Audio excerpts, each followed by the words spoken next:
नमस्कार। Aura living में आप सभी का बहुत बहुत स्वागत है। आज मैं अपने इस वीडियो में शुक्र प्रदोष की व्रत कथा सुनाने जा रही हूँ। जो प्रदोष शुक्रवार के दिन पड़ता है उसे शुक्र त्रयोदशी या शुक्र प्रदोष कहा जाता है। इसकी कथा इस तरह है।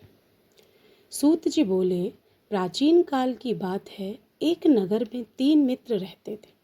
तीनों में ही घनिष्ठ मित्रता थी। उनमें एक राजकुमार पुत्र, दूसरा ब्राह्मण पुत्र और तीसरा सेठ पुत्र था। राजकुमार व ब्राह्मण पुत्र का विवाह हो चुका था। सेठ पुत्र का विवाह के बाद गौना नहीं हुआ था।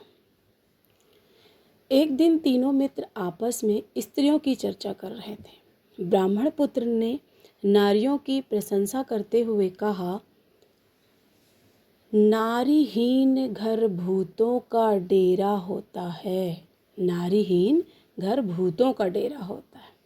सेठ पुत्र ने यह वचन सुनकर अपनी पत्नी लाने का तुरंत निश्चय किया। सेठ पुत्र अपने घर गया और अपने माता पिता से अपना निश्चय बताया। उन्होंने बेटे से कहा कि शुक्र देवता डूबे हुए हैं।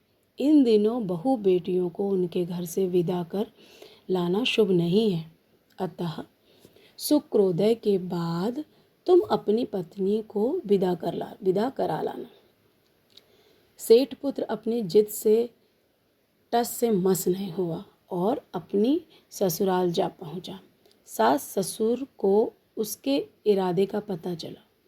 उन्होंने इसको समझाने की कोशिश की, किंतु वह नहीं माना। अतः उन्हें विवश होकर अपनी कन्या विदा करनी पड़ गई। ससुराल से विदा होकर पति पत्नी नगर के बाहर निकले ही थे कि उनकी बैलगाड़ी का पहिया टूट गया और एक बैल की टांग टूट गई। पत्नी को भी काफ़ी चोट आ गई। सेठ पुत्र ने आगे चलने का प्रयत्न जारी रखा, तभी डाकुओं से भेंट हो गई और वे धन धान्य लूट कर ले गए। सेठ का पुत्र पत्नी सहित रोता पिटता अपने घर पहुंचा। जाते ही उसे सांप ने डस लिया। उसके पिता ने वैद्यों को बुलाया। उन्होंने उसे देखने के बाद घोषणा की, आपका पुत्र 3 दिन में मर जाएगा। उसी समय इस घटना का पता ब्राह्मण पुत्र को लगा। उसने सेठ से कहा कि आप अपने लड़के को पत्नी सहित बहू के घर वापस भेज दो। यह सारी बाधाएं इसलिए आई हैं कि आपका पुत्र शुक्रास्त में अपनी पत्नी को विदा करा लाया। यदि यह वहां पहुंच जाएगा तो बच जाएगा। सेठ को ब्राह्मण पुत्र की यह बात जच गई और अपनी पुत्र वधू और पुत्र को वापस लौटा दिया। वहां पहुंचते ही सेठ पुत्र की हालत ठीक होना आरंभ हो गई।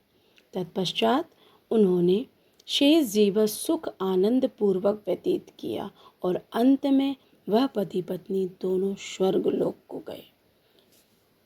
यह शुक्र प्रदोष की महानता है। बोलो भोलेनाथ की जय।